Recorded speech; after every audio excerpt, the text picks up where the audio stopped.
बाद voice over होने के बाद जब वो स्क्रिप्ट वीडियो एडिटर के पास जाता है तो उसके पास एक क्लियर कट टाइम फ्रेम हो, ताकि वो कहाँ से उसे विजुअल लेना है, कहाँ से उसे एम्बियंस लेना है, कहाँ से उसे बाइट लेना है। एक आदर्श मैं चाहूंगा कि लॉगिंग एक टर्म है, तो आप थोड़ा एक्सप्लेन कर दें हमारे व्यूअर्स को कि क्या है लॉगिंग का, कहने का क्या मतलब हुआ आपका?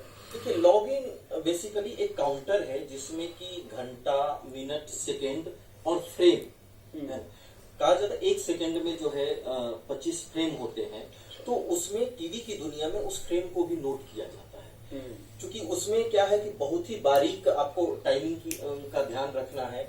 तो आप जैसे एम्बियंस है, जैसे कई बार हम पैकेज की शुरुआत एम्बियंस से करते हैं, तो उसमें सबसे खूबसूरत एम्बियंस या सबसे अच्छा एम्बियंस जो हमारी स्टोरी के लिए जरूरी है वो क्या है। तो जब हम वो लॉगिंग काउंटर यानी कि यहाँ से लेकर के स्टार्टिंग पॉइंट से लेकर के एंड पॉइंट तक वो क्लियर कट हम बेहतर होगा कि एक पेज पे हम लिख लें और स्क्रिप्ट लिखते समय हम उसको मेंशन कर दें, वो बाइट के सामने मेंशन कर दें, वो किसी अच्छे विजुअल के सामने मेंशन कर दें, या फिर और भी जो कुछ भी हम शामिल करना चाहते हैं कंटेंट के तौर पे वो हम अपने पैकेज में मेंशन करें। बेसिकली मतलब टाइम कोड है कि टाइम कोड जो हम hour, minute, second and frame में जो हम जानते हैं वो कहाँ से कहाँ तक है। और जैसा आदर्श बोल रहे हैं, अगर हम उसको मेंशन करते हैं तो एडिटिंग के समय हमारे लिए बहुत सुविधा हो जाती है कि हम सीधे वहां पे जाके उन चीजों को हम ला सकते हैं और फास्ट एडिटिंग हम अपना पैकेज। जी बिल्कुल। तो एक उसमें यानी कि हम लॉग इन कर लें,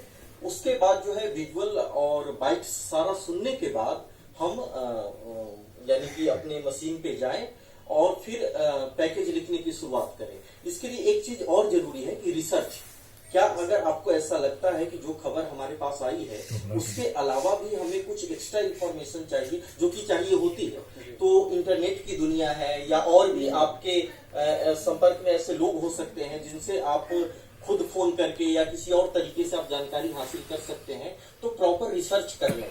तो चूंकि हम देखेंगे आगे पैकेज में उदाहरण के तौर पे कि उसमें फैक्ट्स के बारे में यानी कि उस खबर में हम एक्स्ट्रा क्या बता रहे हैं, तो इसके लिए एक रिसर्च भी जरूरी है जिसका इस्तेमाल हम ग्राफिक्स लिखने के तौर पे करते हैं, यानी ग्राफिक्स के लिए जो हम कंटेंट लिखते हैं उसमें इस्तेमाल करते हैं। तो रिसर्च जरूरी है और उसके बाद फिर जैसा कि पैकेज का जो फॉर्मेट है उसमें हम चरणबद्ध तरीके से लिखना शुरू करते हैं। उसके बाद वॉइस ओवर होता है, वॉइस ओवर होने के बाद वीडियो एडिटर उस पैकेज को एडिट करता है और एडिट होने के बाद वो सर्वर पे चला जाता है और सर्वर पे जाने के बाद रन डाउन में उस पैकेज को अटैच कर दिया जाता है। उसके बाद मतलब अब ये सारा जो न्यूज रूम का है वो सॉफ्टवेयर बेस्ड है, तो जैसा ये बोल रहे हैं कि आप फिर उसको रन डाउन में इंक्लूड करते हैं और तो ये जो न्यूज रूम सॉफ्टवेयर होता है वो ऑटोमेटेड होता है, वो सारे उनको लिंक करता है।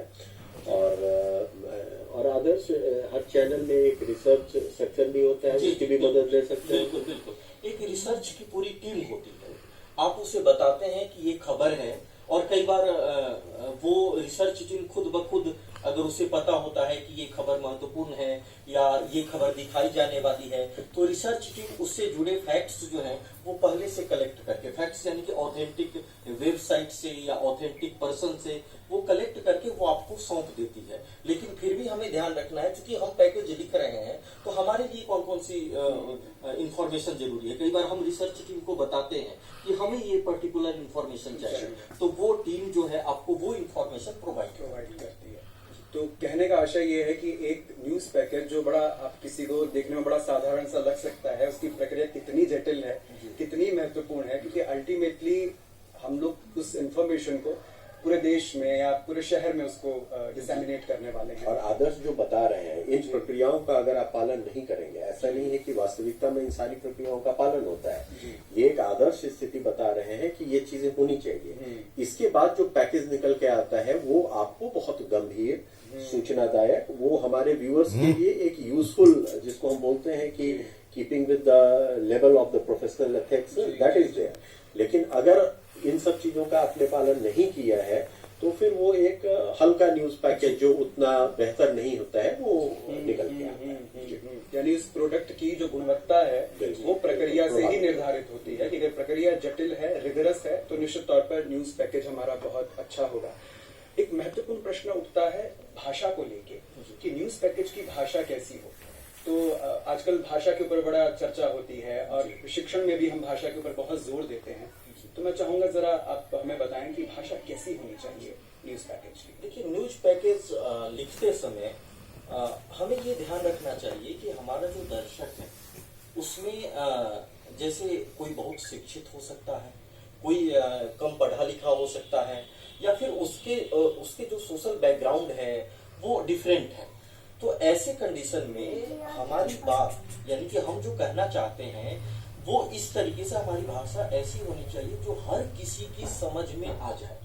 यानी कि किसी एक व्यक्ति को ऐसा नहीं लगना चाहिए कि उसे शब्दकोश की जरूरत हो या फिर किसी और से पूछने की जरूरत हो कि इस शब्द का मतलब क्या है। तो भाषा साधारण होनी चाहिए, बोलचाल की भाषा होनी चाहिए, जो आमतौर पर हम बोलते हैं, एक दूसरे से संवाद करते हैं, वैसी भाषा होनी चाहिए। और एक और प्रश्न आता है जो कि कई बार टीवी की एक पर्टिकुलर भाषा है, शब्दावली है, जिससे कि लोग कई बार वो कठिन मालूम होती है आपको, लेकिन वो ट्रेंड चल पड़ा है, जैसे गौर तलब है ना, या सुर्खियां। तो ये शब्द जो है वो अमूमन बोलचाल में नहीं है, लेकिन वो टीवी का हिस्सा बन चुकी है ना, ऐसी शब्दावली जिसे आप कह सकते हैं। तो दर्शक उसे अब समझ रहे हैं, कठिन होते हुए भी दर्शक अब उस शब्द का मतलब समझते हैं। तो कुल मिलाकर के भाषा ऐसी हो जो सबकी समझ में आ जाए और साथ साथ इंटरेस्टिंग होनी चाहिए। जैसा कि डॉक्टर अमित कुमार जी ने बताया कि इंटरेस्ट जो बेसिकली दर्शक क्या है, दर्शक आपको समय दे रहा है। तो अगर वो समय दे रहा है तो ये हमारी जिम्मेदारी है कि हम उसे एक ऐसी भाषा में प्रस्तुत करें जो उसके लिए सहज हो, उसको पूरी बात, उसको पूरी खबर समझ में आ जाए, और उसकी रुचि को भी ध्यान में रखना है। यानी कि टीवी को हमेशा एक इंटरटेनमेंट का भी जरिया माना जाता है, एजुकेशन के साथ इंटरटेनमेंट, यानी कि उसका इंटरेस्ट बरकरार रहे, उसकी रुचि जो है। तो इसके लिए आपको आकर्षक शब्दावली का भी प्रयोग करना चाहिए।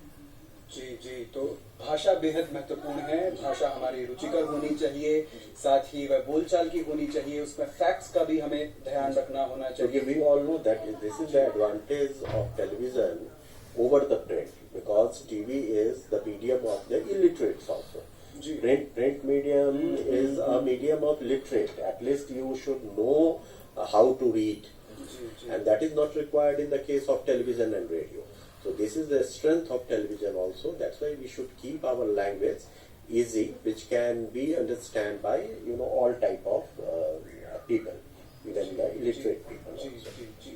यानी कि जब हम एक पैकेज को डिजाइन करें, उसको लिखें, उस समय हमें हर प्रकार की जो ऑडियंस है उसको ध्यान में रखकर हमें अपना प्रोडक्ट तैयार करना चाहिए, ताकि चाहे वो इलिटरेट हो, चाहे वो स्टूडेंट हो, everyone can understand. And one more thing, TV is a dynamic medium. It's a continuously moving.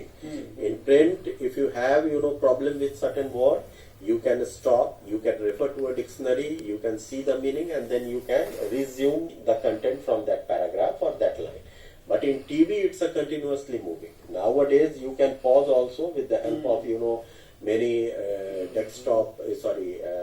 DTH services. But basically, TV is moving medium. जी, बिल्कुल। मैं चाहूंगा कि यदि कुछ, क्योंकि अब हम अपने कार्यक्रम के अंतिम दौर में हैं, तो अगर एक उदाहरण यदि हम ले लें और हम इस बात को सम अप करने का प्रयास करें